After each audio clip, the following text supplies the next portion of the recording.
It's the Empowerment Perspective Radio Show, hosted by Demiso Josey, Kareem Spence, and Miss Stacy Sanderson Dick. Stay empowered. Stay empowered. Well, all right. Welcome to yet another episode of the Empowerment Perspective Radio Show. I go by the name of Demiso Josey alongside... And Stacy Sanderson Dick. And Frank Uraneski. Yeah, we got a packed house in here today. It's a party. We should have sold some tickets. Should have sold some tickets, absolutely. We're back on the air. We just released a podcast with the Phenom Factory. And our last show on the radio will be out soon. I'm a little busy this weekend. I got like 100,000 people coming to my house, so I ain't had no time to do no editing on this video yet. But it's going to come out soon on the empowermentperspective.com. So how's everybody doing? Doing well. I'm a little congested, but I'm doing well. Yeah. It's funny, man, because you stay partying. I want to say that. You keep a party going somewhere.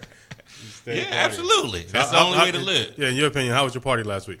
The party last week was awesome. I went to Harrisburg. My nephew, Marcus, who is in remission for cancer, so we were celebrating the end of his chemo treatment. That's awesome. So he's actually going to be on the show today. So we're going to talk about cancer on this show, a topic that is really, really near and dear to my heart. We also have some other guests in the building. We'll get to them a little bit later. But I have to take it personal. Okay. For those of you who follow me on Facebook, my daughter had this brilliant idea of having a birthday party, a surprise birthday party for a friend who moved to another school district. So she decided that this party was going to be at my house. She didn't ask permission. So I said, you know what? This is how we're going to handle this. You're going to write a proposal, and you're going to pitch your proposal. I want each item listed with prices and everything that you need, who's invited, and why you need to do this. So she wrote up everything and was going to pitch it, right? So she asked for a $100 donation from me. I said, wait a minute, let's do this. She added up all her prices, and it came up to about, $90-something. I said, now subtract the 13 that you already have from that, because I'm not giving you that money. So then at the end of the day, it came to $80, right? And I said, well, where's my other 20 going? She couldn't account for that. So I said, this is what you're going to do. You called the feds in. I did. You called the feds in? So this is what I'm going to do. I said, I'm going to have you do this proposal. You're going to pitch it to mommy and daddy, and then we'll make a decision. Now, in Facebook world, I want to deny it. Just because that's what's going to happen to you in life. It's a life learned lesson for you. Real quick, though, she's 9? She's 9. All right, just make sure we get that out there. Yeah, she's 9. I was going to deny it and say no. And then I had all these suggestions. I said, people, you misunderstanding. This is for my amusement, not for her party. Got you. So should I take it personal that the people in Facebook land misunderstood the reason why I was doing it? Probably because you had your daughter write a proposal at 9. She's looking for grant funding at 9 years old. At 9. So I'm surprised you haven't started on a nonprofit. Well, that's the problem. Make sure she had her paperwork in order. I can't write it off because she ain't a 501c. I couldn't do that. So I was upset and I ain't getting my money back. Off the top. So, and there was misspellings in her proposal. Okay. Again, 9. She's having a suppress. She's having a suppress party. Now, did you go like partnership? So you should have went into your LeVar Ball mode and said, you know what, I want partnership. I want half. Now, my buddy had a great suggestion. He said, loan her the money, but she has to pay you back with interest. This is real world stuff. Okay, compounded interest. Okay. But my daughter's slick. She said it's a donation. So it's not a loan. It's a donation. So I'm taking it personal that my daughter's too smart. And I'm taking it personal that people misunderstood the reasoning behind my post. Well, the reason behind, though, then, is petty. Absolutely. If it's for your amusement, then that's where we're going with the petty, right?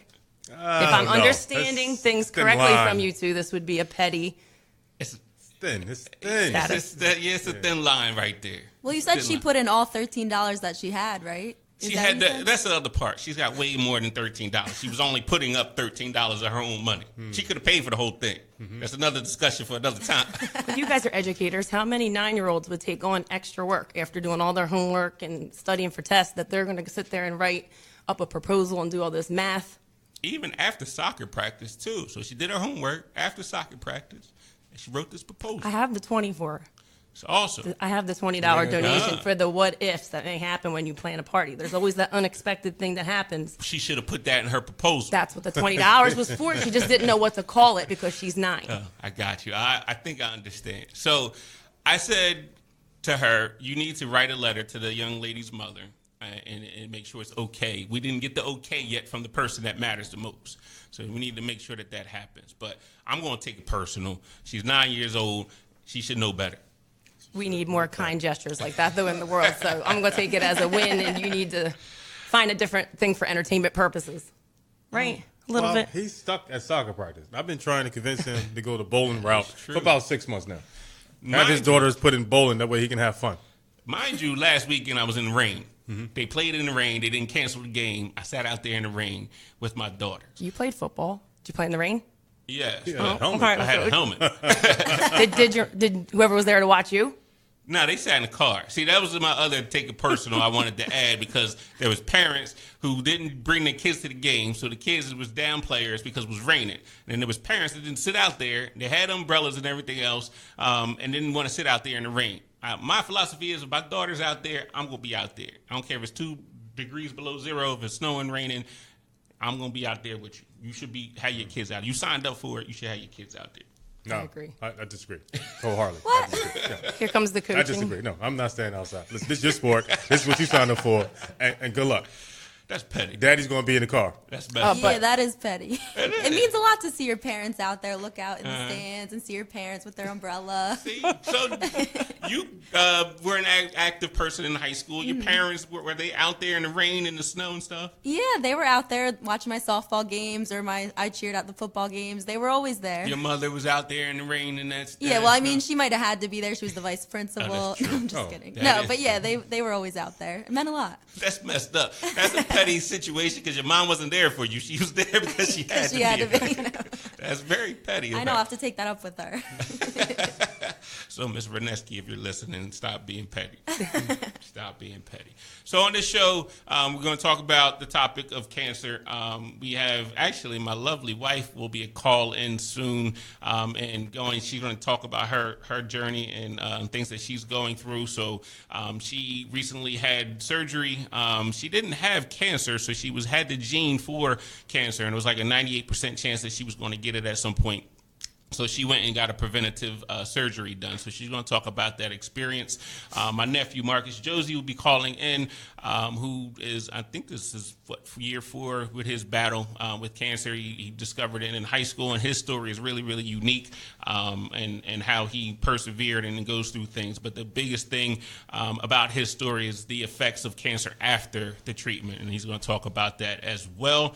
And hopefully, at the end of the show, I will either approve or disapprove of my daughter's proposal. So on the flip side of this commercial break, we're going to have a caller in. So stay tuned and stay empowered.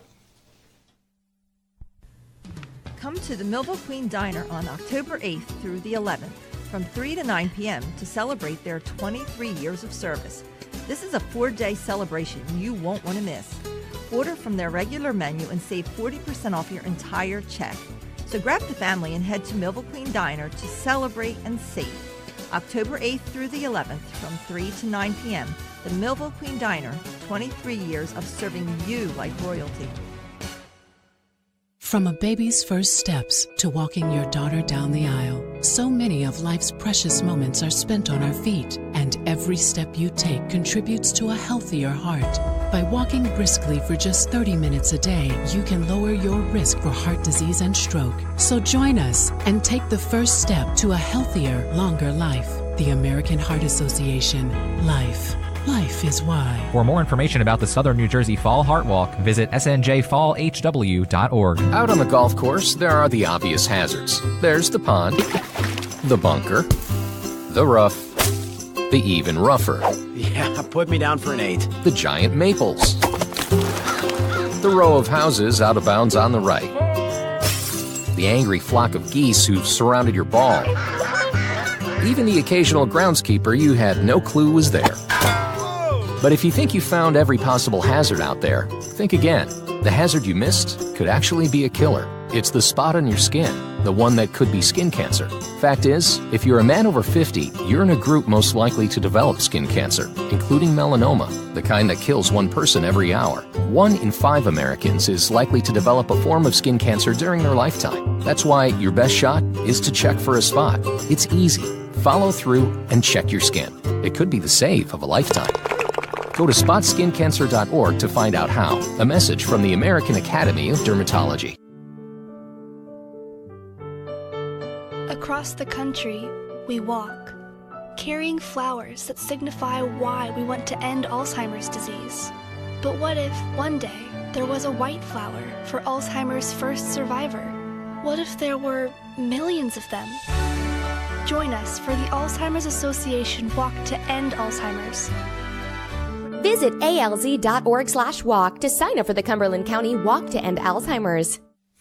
Welcome back to the Empowerment Perspective radio show. Today's topic is around cancer, a topic that is near and dear to my heart. It seems like everywhere I turn, whether it's a family member or someone that I work with or a friend, has been impacted by the disease. I really don't understand it. I think there might be something in our water or food. Something's going on out here where so many people are having various forms of cancer.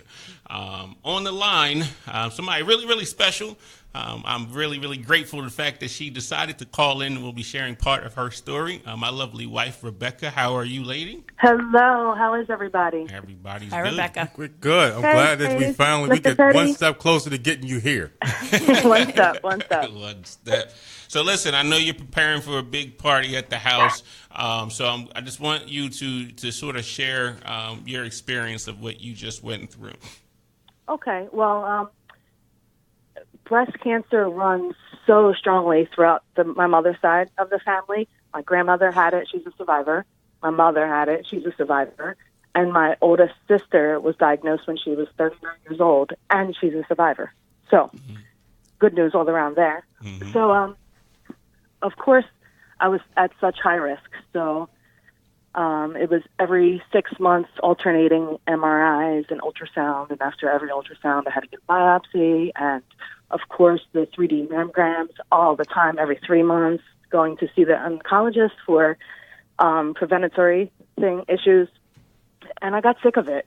It was just too much. Like, you're supposed to do a self-check once a month. I was checking myself every day. It was just too much. So I started to go to a therapist, and the gene testing, finally, I got talked into. And the results came back that I did have the BRCA1 gene and also a gene called ATM, which puts you at high risk for breast cancer. So basically what the doctors told me was I had a 92% chance of getting breast cancer in the next 10 years. So I did not like those odds at all. So I started looking at my options, and there are many, many out there. But what I decided to do was do a double mastectomy with the reconstructive surgery. And I just did it in May, and it worked out awesomely. I had amazing, amazing surgeons, if I can put them on blast. Absolutely. Dr. Timmerman and Dr. Al of University of Penn, amazing. Mm. So it was a trying 3 months after the surgery, but I am up and back to my. That's awesome. But yeah. I think people need to understand that you're not a normal person in terms of when you bounce back. I say that because we had a conversation about mentality, and I don't know if you remember this conversation about if you put your mind to it, you can basically do anything and go through anything. My wife went through surgery, and she was trying to walk around the house and pick up heavy objects, and like a week after she came out of this major surgery. This is also the woman that gave birth to 2 kids naturally, and they complained about it. So just talk about your mindset that you went into this surgery with. Oh, I went into it totally thinking like, oh, yeah, I'm going to wake up and be fine the next day, because I don't tolerate and don't understand weak people at all. I'm sorry if that offends anybody. But you have to be strong-minded to go through anything in life at all, especially if you're up against cancer. So when I threw that walker down the basement steps after 3 days after my surgery, when I came home, I wasn't trying to hear it anymore. Yeah, I had to walk with a walker. I was supposed to be for 2 weeks. And no, 3 days later, I was like, no, this is not happening. This physical therapist wanted to kill me the first time he came out. But you have to have that mindset, because cancer is not in your mind. That's a real thing. But if you want to fight it before it gets you, that's a mindset. I think you were throwing the walker at me and not really. I didn't want to say that, but I was wondering who was at the bottom of the steps when you decided you was going to toss it. Well, I know you got to go because you're really, really busy and a lot of cooking and cleaning and stuff, and I left a mess for you to clean up for sure. Yeah, you did. Thank you. No problem. You're strong enough. Yeah, It's a mental battle. Just don't think of that way. It's a mental battle. Stay strong mentally. Mental battle. So I'm going to let you go, but thank you for being on the show. Thank you. And listen, I want to tell all the women that even have a chance of breast cancer, or even if you don't think that it runs in your family, please get checked. Please get checked all the time. Do your mammograms, self-checked, and go to the doctor. Please be safe, ladies. Okay, now, I'm petty. So you have no words for men at all? Nothing? Just going to be one-sided? Well, my story is a breast cancer story. Men can get breast cancer, but it's a very slim chance. They do. As a matter of fact, Uncle did have breast cancer. He's battling right now. And, yeah, it is. So I'm sorry. Gentlemen, too. Okay, thank you. That's all we want. Please take care of yourself. That's all we want. Cream, you have to start self-checking today. No, I'm not. She said I don't have to worry about it because it's not in my mind. Right now, it's not in my mind. So I'm not going to worry about it. All right, lady. I love you. Thank you very much for calling. All right. I love you, too. Bye, guys. Bye, Beck. Bye, thanks. So that was my wife, Rebekah Josey, telling her story. The other side, since you talk about men, is that it doesn't only affect the person that has it. Like, it also, the people that are supporting those people have to be strong as well. Because there's a whole, talking about mentality, there's a whole range of emotions and things that, my wife went through. My wife, you heard her, she's a strong person. I came home one day and she was trying to put some chairs together and she was on the floor crying like, I can't do this. I was like, what is wrong with you?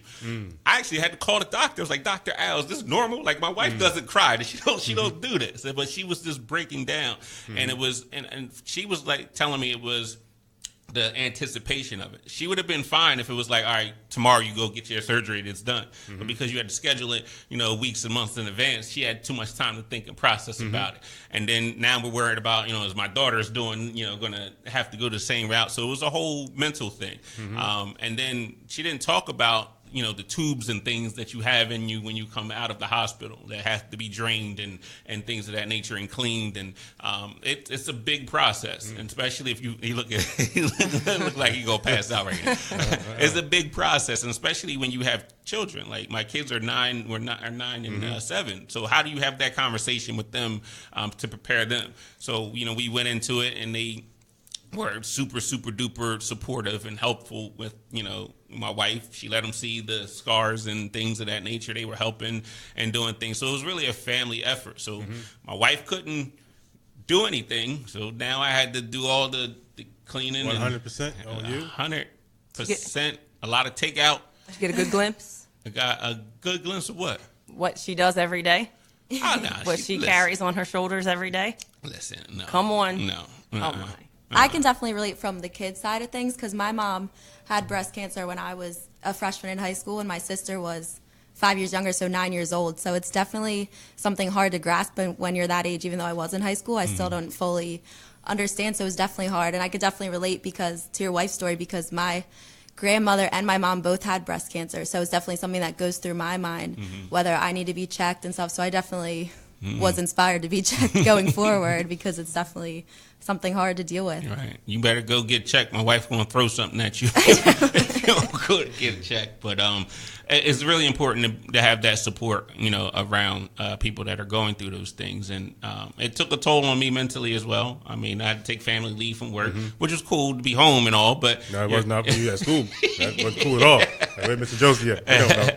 But it's a scary thing, too, because you don't know what's going to happen. And then with me, because they were so, Marcus was going through his thing at the same time, I was stuck in this place between my wife really doesn't have it, but she's going through this, and then my nephew has it, and he's going through it, and I'm just like, why are you breaking down? You ain't even got it. Like, I didn't tell her this, but this is just what is going on in my brain. So emotionally for me, it was a tough battle. Everywhere I turn, I'm getting smacked in the face by cancer. I was like, this is ridiculous. I mean, cancer is tough, and I think that we're all predisposed to it, and at any time, any moment, whatever it is that you're putting into your body can actually trigger it.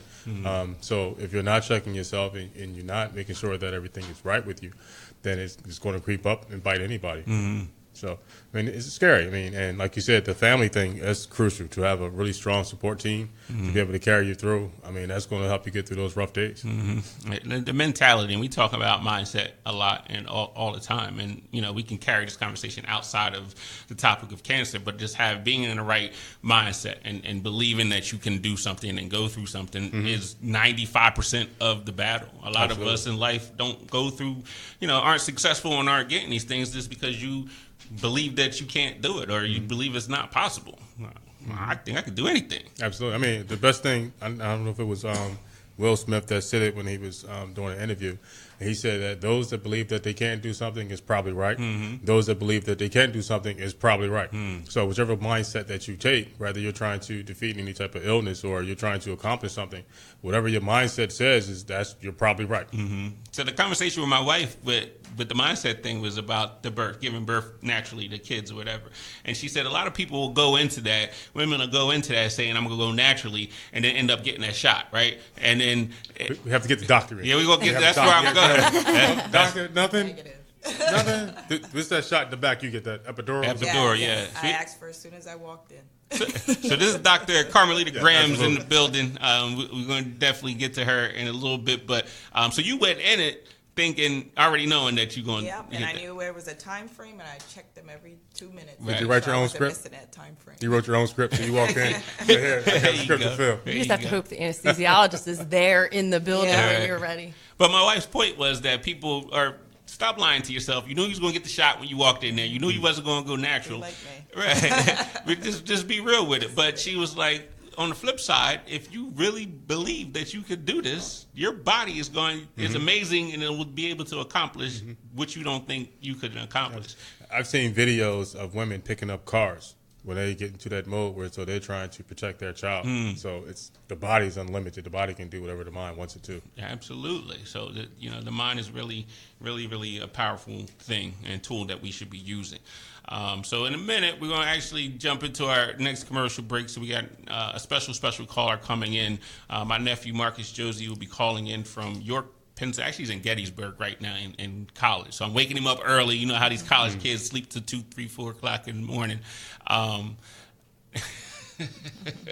we're going to wake him up in a minute. I want to switch gears real quick. We have some time before this commercial break. I introduced Dr. Graham. Can you introduce yourself and what you do for a living? Sure. My name is Carmelita Graham, and I am a supervisor of technology and career and technical ed. So I work K-12, work with teachers, administrators, students. So I have a question for you, and this is off topic from our major topic. Thank you for being here, but why were you ducking us for so long, pretending like, I'm busy, I got to go to this event? She sent me an agenda for like 6 months of stuff that she has on Saturday mornings. I didn't make it up. And I was running before I got here. Been up since 6 a.m. I have a daughter, and she keeps me busy. I'm her Uber, mother, counselor, nurse, everything. Should make her write a proposal every time I think she I wants will. to go I swim. love that. I love the proposal. So why are you in education? Why? I actually became in education because I love people. And I thought, computer science was my passion. Loved what I did with technology, what I learned in college, and thought, I'm going to be a programmer, work for one of the major computer science institutions, went on a couple of interviews and thought, I don't want to be isolated in a cubicle figuring things out. I'm a people person. So my way to give back is to balance those two, my skills with computer science and my love for children and talking with and working with people, and that's the path I took. So let me ask this, because the Empowerment Perspective group is like Wu-Tang almost. We have so many people. Are you going to be down with us? Are you getting in? One of the 36 chambers. Yes. Are you going to be a chamber? Yes. We have a chamber for science and technology. Are you in? I'm in. No, you got to speak louder. I'm in. We're recording this. I'm in. When we in court, and you make all this money, you're like, no, she said that she was with us. We need our share. That is funny. Yeah, no, I'm in. You trying to convince yourself, or are you really in? I'm in. You gotta get I'm you a shirt and convincing everything. you guys. You gotta get a Sure. shirt. You gotta walk around with the shirt and everything else. All right. So some people have like diamond chains. Won't have that kind of budget yet. All we got is t-shirt money. So. We don't have the Rockefeller chain. We got t-shirt money. I didn't get a shirt. We can make it bling. Well, you're absolutely right. You didn't commit. What? We didn't get your letter of intent. Are you in?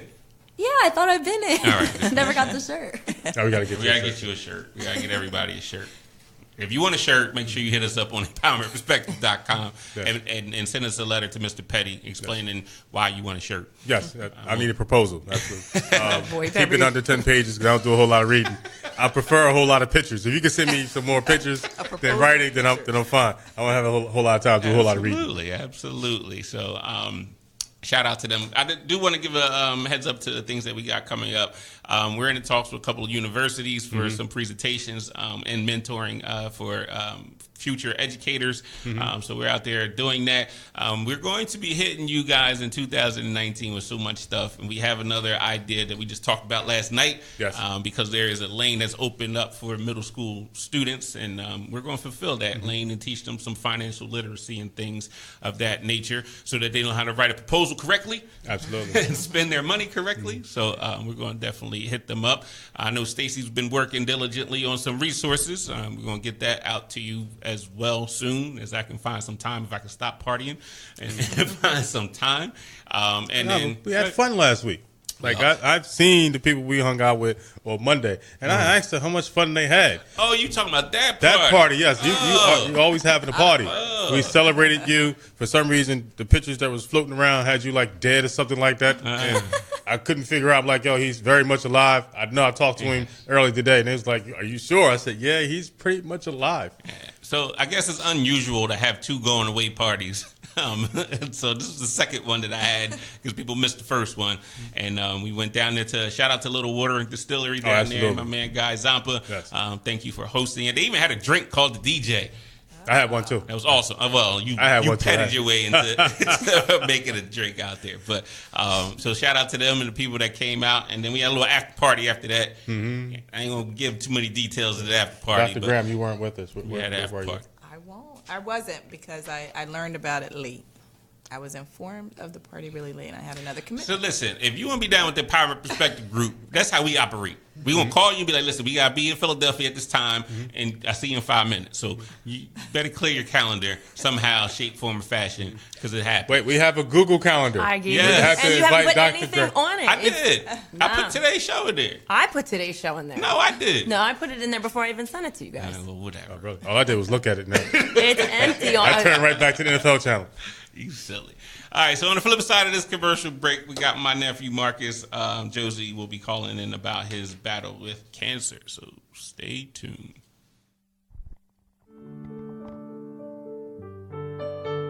Across the country, we walk, carrying flowers that signify why we want to end Alzheimer's disease. But what if, one day, there was a white flower for Alzheimer's first survivor? What if there were millions of them? Join us for the Alzheimer's Association Walk to End Alzheimer's. Visit alz.org/walk to sign up for the Atlantic City Walk to End Alzheimer's. In this week's ClearBridge Digital Minute, we talk about finding your brand's voice on social media. In social media advertising, voice refers to how a brand expresses itself in its content. Which would you rather read? A stilted, salesy Twitter feed or an informational yet personable one? Most customers would say the latter. No matter your industry, your audience is looking for content that is not only relevant, but also authentic.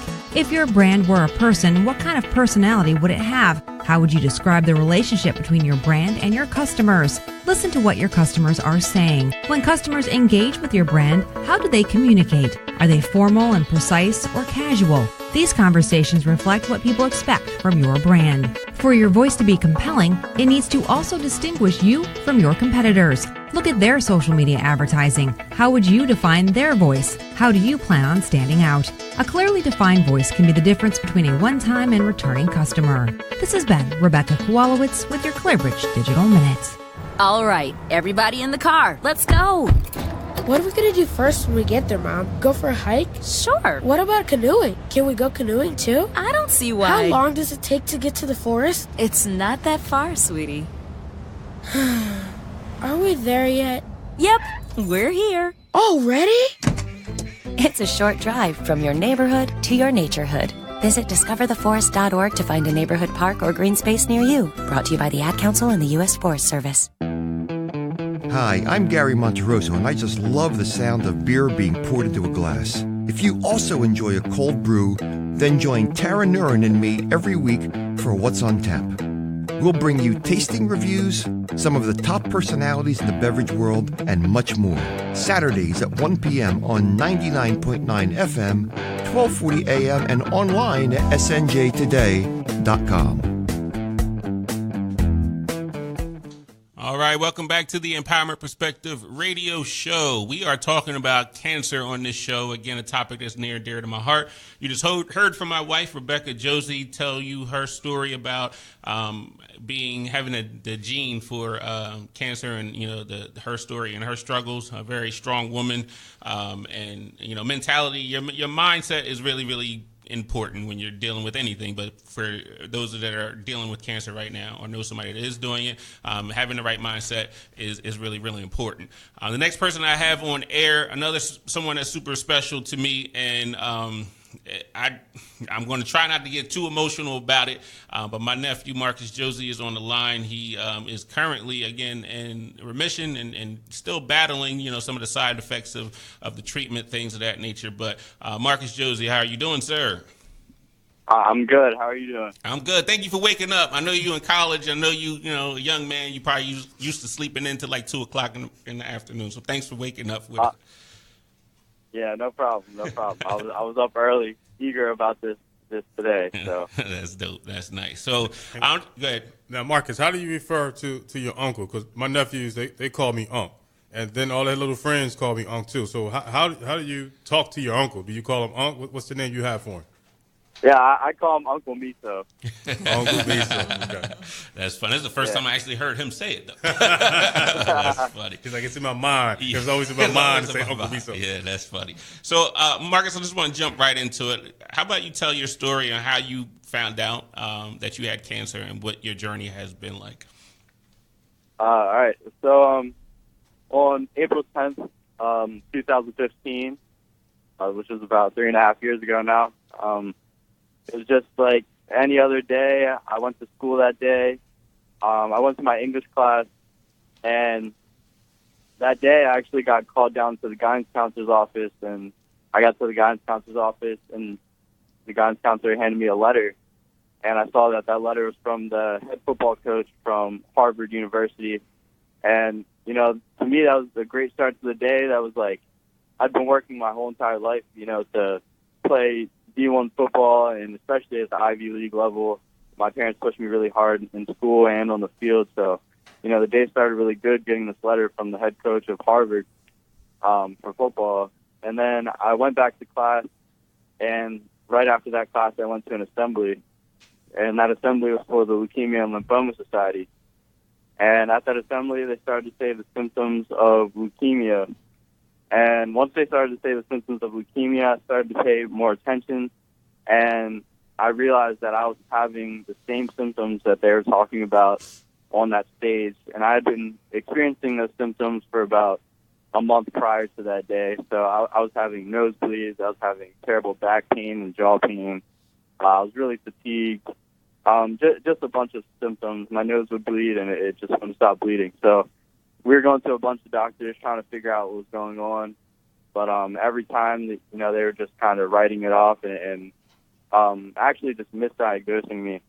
And so when I went to that assembly, I realized that I had the same symptoms that they were talking about with leukemia. And I texted my parents and I told them, I think I have leukemia. I think I have to get blood work done. And then right after I sent that text, my nose started bleeding in the next class. And I went to the hospital, and I told them that I thought I had leukemia. They checked my blood work, and then they told me that I had leukemia. So that's where my journey started. 24 hours after they told me that I had leukemia, I was actually getting my first bone marrow biopsy. I was getting a bunch of blood work done, and then shortly after that, I was getting chemo. So it all started pretty quickly. Wow. And I remember a conversation, and it was kind of like, you almost felt relief that you knew what you were up against at that particular point. Was that the case? Yeah. So, like I was saying, I think I had cancer.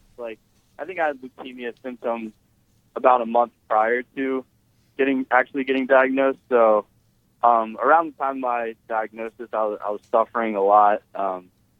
My back pain that I would get was actually the leukemia cells filling up my bones and pushing against the walls of my bones. So, I don't know if you can imagine that pain, but it was pretty painful. And it would happen at night, so I couldn't sleep, and I was in high school and I was an athlete as well. So I was suffering a lot. So once I found out exactly what it was, and they were sure that that's what it was, it was kind of a relief to finally know that I'd be out of pain, and we'd start to make things better. Mm-hmm. So you went through chemo, years and years of chemo. We finally come to the end of that. But what has been the effects of the chemo and some of the things that you've been going through since then? Yeah, I mean, like you said, it's been years, 3.5 years. So there's been a lot, but some of the most challenging things, of course, were the side effects of chemo.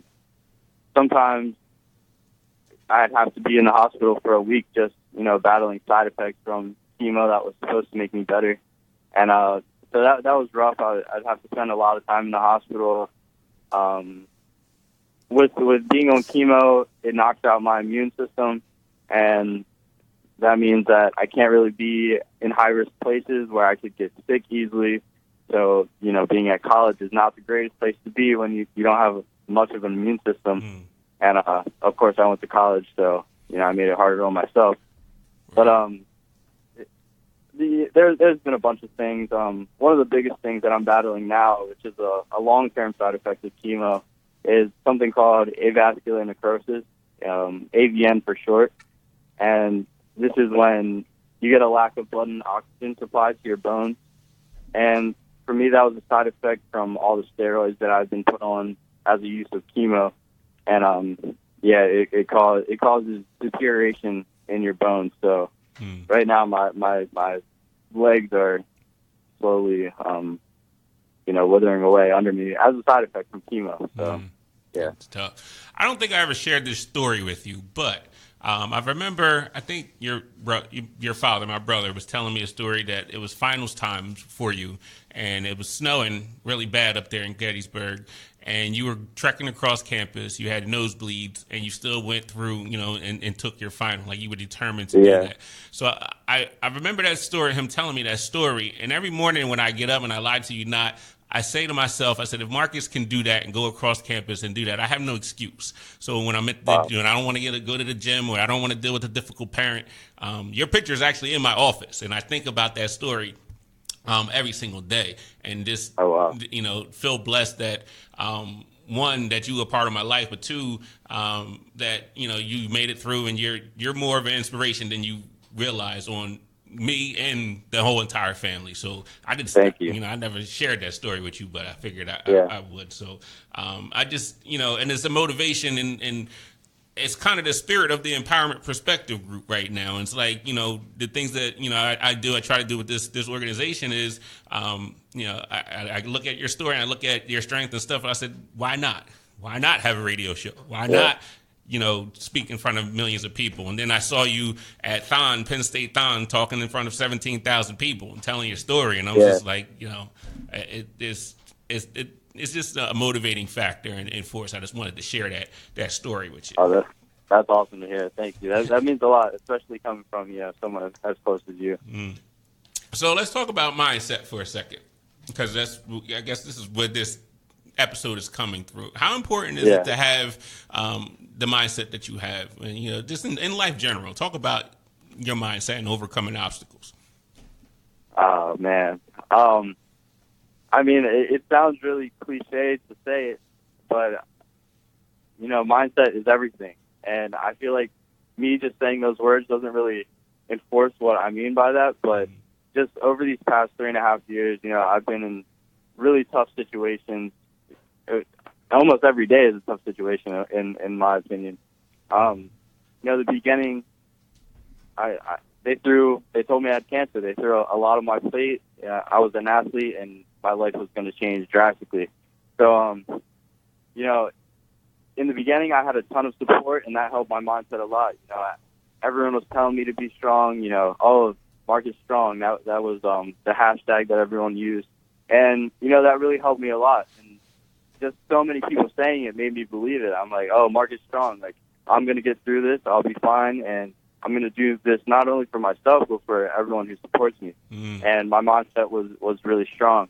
And like I said, that was in the beginning of my treatment. So I was in high school. I was around a lot of my peers at the time. I was an athlete, and I was pretty in the mix.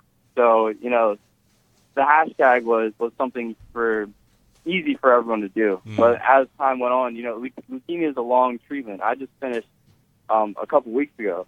And unfortunately, you know, all that support isn't going to stay there all 3 years, which you can't really expect. But it did play a role in my mindset. After I went to college, I wasn't around all those peers that were once supporting me.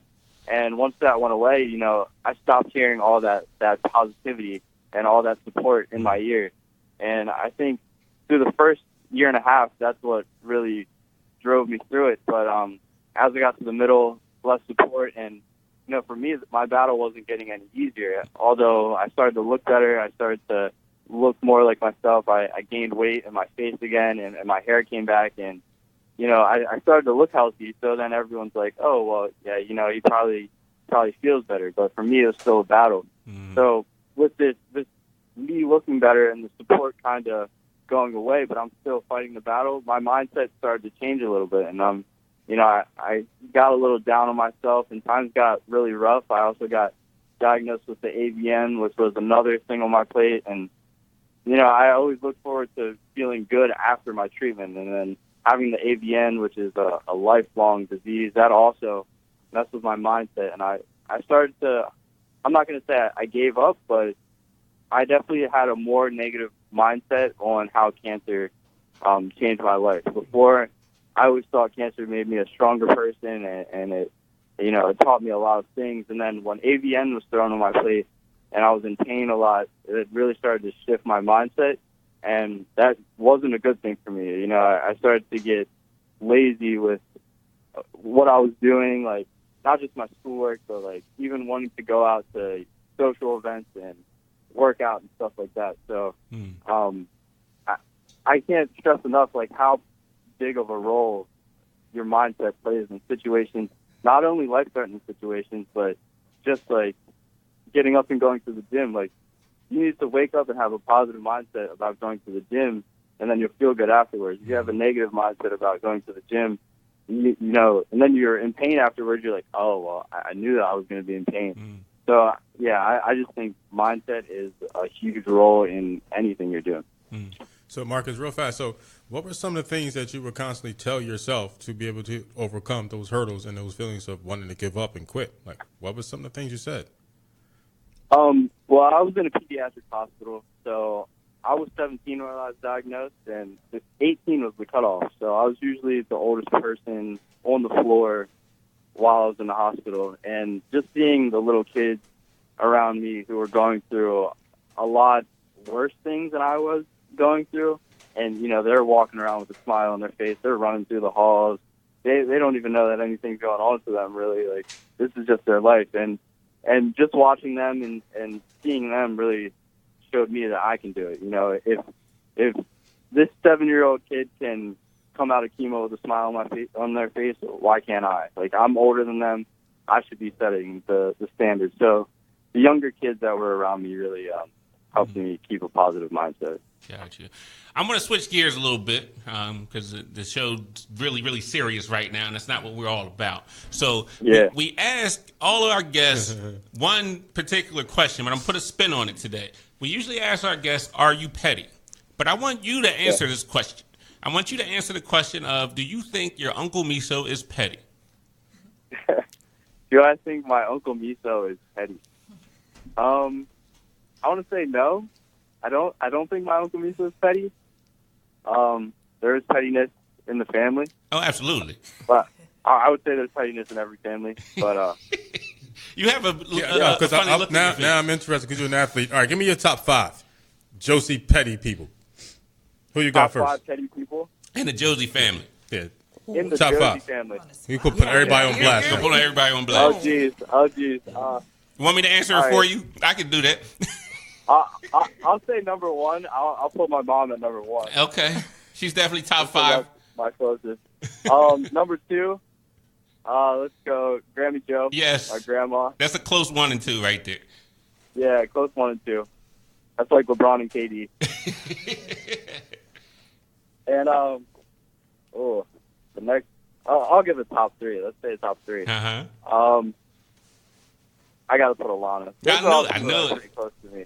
Who's number 3? His sister. Alone. My niece. That's interesting. Yes. So Uncle Miso never denied you access to the car when you needed it? He never asked. I never had to ask for the car, so. Never asked. Marcus knows he can get anything he wants from me. Well, here's the other thing. We did a podcast with who was the teacher that was on? We had a couple teachers, and you had Christina on a little while back. We was at your house, and some woman said that she asked you for $10,000. Oh, Marcus, did you ever ask him for $10,000 and he denied you? He never asked me for money. Okay, Marcus, now's your time to ask him for $10,000. He actually just got a raise not too long ago. This is how we gonna do it, Marcus. You gotta put a proposal together. I'm gonna let you go. I know you got some studying to do, or at least some football to watch or something. Yeah, definitely. Thank you so much for being on the show. I appreciate you. Oh, thank you so much for having me. No doubt. And I'll definitely see you soon. Good luck for the rest of the semester. And if you ain't need any money, Kareem said he got you. Yes, I'm going to borrow right from Uncle Miso because he's my uncle too. I'll need $10,000 by Sunday. No problem. We're going to start right at the credit union when we leave. All right, Marcus. Thanks for calling in. That was my nephew, Marcus Josey. We could spend an entire day on his story. He kind of just gave you the highlights of it.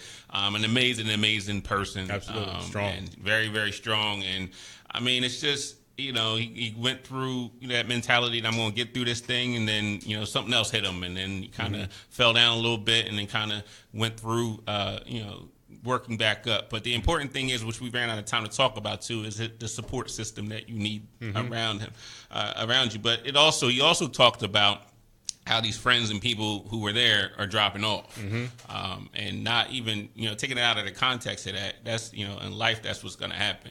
People love you when you on top, but when you are not on top, then they head for the hills. Oh, absolutely. I mean, and what it boils down to is that you have family, and family's going to be there for you thick and thin. You may not always like them, but when it gets rough, family's going to be there for you. Yeah. And I mean, there's countless stories. And the place that I used to work, it was times where my brother needed me. He called me and he was like, "Yo, I need you to come up." And I'm in the office, and I'm telling the person that I needed to tell at the job, I'm out. I don't care what you say. I'm leaving. I'm getting in my car, and I'm going to go to Europe. Dock me, pay, whatever you want to do. My family needs me. I'm going, go up there and do it. And I don't think they necessarily understood half the time. But that's a whole nother podcast or a whole other time. Oh, absolutely. But different disclaimer. Yeah, different disclaimer. So actually, my nephew took Lindsay to his prom, Jan Ennie, to Miss New Jersey. So no way. Yes. So he took. I think it was homecoming. That's what it was. Yeah, local celebrity from Hamilton. Yeah. She was Miss New Jersey. Yes, went to our high school. Miss New Jersey. So.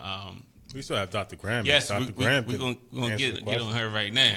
We've been waiting for her about 6-8 months now. So. Ducking and dodging. You treated us like we the IRS or something. Because we sent you the notice. You was like, you pretend like you didn't see the notice. Then we sent you the red notice, and you was like, I'm put it in my baby's name. When's the deadline? That's when I respond. Ducking and dodging. Now, does she owe us money, you think? That's why she's hired? She said she's going to be part of, I don't know what it is. I don't know what it is. Did she pay you? That's why she's here now? Yeah. We're back being friends? What is it? So I want to ask you a question about education and your job. Sure. What do you think the future of education, in regards to technology, where are we going with this thing? Well, it's a loaded question, I know. Oh, wow. I think she actually knew how to use the button. Yeah, I'm still trying to figure cough.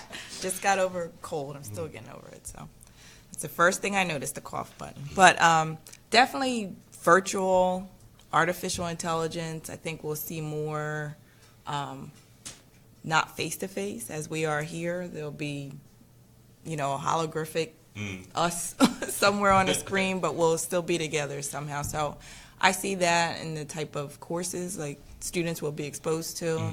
They'll be able to be in New Jersey and have a class from a professor at Harvard or Yale or wherever, right in the school or in their living room. So talk about homeschooling, it's taking that to a different level, but the problem is where the money comes in. It's going to cost. Yeah, it's true. And is it going to be for those who can afford it? Right. I'm kind of glad you brought up the AI thing. There's somebody else that's in the studio right now who's just being in the background, but we just literally had a conversation about half man, half robot. Do you think that we're going to get to a point in life where we see these RoboCop people walking around that are half man, half robot? Seriously, what do you mean half man? Well, listen, I they get have where a heartbeat? he was coming from, because with the 3D printing, you have they're creating the limbs and stuff like that. Do you think we're going to progress to a point where we see half robots and half people?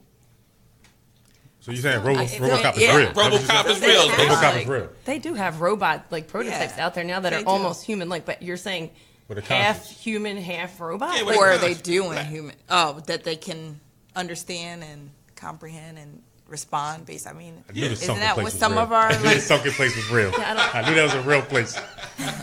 What do you think, Frankie? I don't know. This sounds like a Black Mirror episode. Have you ever seen that show? Yes, I have watched. I watch all kind of crazy shows. I did see the Black. Which one was your favorite one? Honestly, I've seen. Did you see the one with the dating? They had like. Oh, you had to get your likes up. Yeah, and then you couldn't get your likes up. You couldn't go places. Yeah, honestly, it was like Tinder in real life, or I don't know, something like that. But it was like, that could be where we're going. But all I know is the robots that you see that they're making right now are really creepy looking. That they have like the human face. They are creepy looking. That's all I know. And I think they're definitely trying to develop that. I saw a advertisement for something similar to like a Google Assistant that's coming out, and they showed us how this automated person, virtual I have a person assistant. in my bedroom now? No, it's a virtual assistant. I have a Google Assistant. But she called and made an hair appointment for someone, and the person on the other end had no idea it wasn't a human. It was a robot, but she could answer based on responses. So they're predicting whatever the person on the other end says and giving them the messages to say in the event that they say this.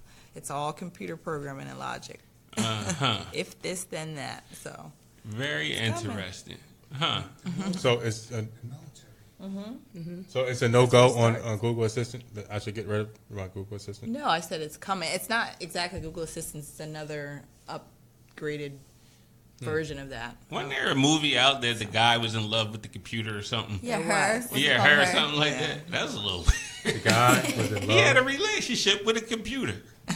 What do you mean he had a relationship? Yeah, relations? You know how relationship Siri... or relations? Another disclaimer.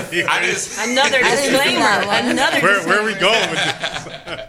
I think it's just, I don't know. I think we're going too far. I didn't watch it, but I know he was like in love with the robot assistant, whoever. Yeah. What's the Big Bang? Raj was in love with Siri because he was asking her questions to talk back to him, and he took a look. I don't know. What's about it? It's a little much. I'm just trying to figure out. I mean, I guess everybody's looking for companionship, and I guess if somebody's saying things that you like, then just maybe you're interested. Very interesting. This is deep with people actually having like developing relationships. I just thought that you can like say something and it tell you the weather, but now they get deeper. Like in Star Wars, they have the little buddy robots. I love BB-8. You guys not watch? What is that? You don't watch Star Wars? This is the second time you mentioned Star Wars. I love Star Wars. You like Solo too? Yeah, I've seen like all the Star Wars movies. I wasn't a big fan of Solo. Really? Why? I think it's a flop. I've heard that opinion. I just like every time a new Star Wars movie comes out, I just love it before I even see it, I think. I just get, no. I don't know. Just a big fan. I see. I think either people are or they're not. You've never seen it or you've seen them all and you love them all. It's not my thing. Not I've at all. never seen it though. Stacey, you got your tips for this show? Well, for mindset, I think your nephew pretty much covered it because when he said it sounded cliche, the first thing he said was when he got the diagnosis that he was relieved because now he knew he was going to get better. And I think a lot of people don't take that news that way. So I think he had that mindset out the gate that programmed in him that good things were going to happen for him no matter what, even though he had to go through, this horrible journey and go through this whole thing. But right from the gate, as soon as he got the diagnosis, he was like, good, now I can start getting better and getting treatment and stuff like that. Where a lot of people will let that blow hit them and be like, what am I going to do? I'm not going to be able to do this. I don't have support. What's next? What's the next step? And it's a progress or a progression that you have to go through. Interesting. I don't understand why people have negative mindsets like every single day. I don't get it. Like, it's such an easy thing to do, to be like, all right, I'm going to win this day. I'm going to go out and do the best I can every single day. Because you have to put in the work. And I think sometimes people are just programmed, not like the robot program, but programmed that you're in a job that maybe you don't like, but you need to pay your mortgage. So you go to work and you spend time there and you deal with things that you really don't feel like dealing with. And why? And I don't know why. It's hard to swap out if you don't have that safety. We've talked about the safety net a lot with our kids, but sometimes as adults, we don't have a safety net. We have to pay the bills and we have to make sure there's food on the table. We have to make sure that, the car's running so we can get the kids to school. Yes, so sometimes there's get stuck. a million ways to make that happen. Why am I doing something that I do not like to make that happen? If I don't like chocolate ice cream, I'm not eating chocolate ice cream. Because I don't think there is self-help out there. We've talked about this before, and that was kind of where I was going to go with this today, is you need to start being more mindful of what you're doing then. Mm-hmm. If you think your status quo, there's more to your life than what you're presenting now, if there's a better version of yourself out there, then you need to start taking those steps. But sometimes you get stuck right there. So you need to start being mindful every day of what you're doing, what you don't like, what you say to people that, I could have said that better. You need to start paying attention to what you're saying and doing. And I think it's just deeper than what one person has to go through. And a lot of times that you need to have role models or people that are modeling the behavior that you want to see that's in direct contact with you. So when you take a young kid and when he sees that, I want a car, I want a nice house, and I want a nice-looking girlfriend, he's going to model the behavior of the people that's within the community. I think that Rebekah as well as Marcus grew up in a community where as though that each one was able to support each other. And this is community just not in a living community, but also within a family. So when you have someone that is willing to show them the way and show them how they can actually overcome, now what happens is that they can model the behavior that they actually saw. We learn different ways, and a lot of people learn negativity. And they learn and they spew this negativity based on what they may have directly within their house. It could be a grandmother, it could be a grandfather, it could be a mother, it could be an aunt, uncle. That all they kick out every day is negative. Everything is negative. You're never going to be able to do this. So after a while, you start to believe it. Well, and that's where the negative beliefs too come from the parents sometimes, and not that even we intend to do it, but we try to be pragmatic and realistic and tell kids like certain things. And who are we to put limits on them? You did that. I've done it. I have done it to myself. I think also it becomes generational. Yeah.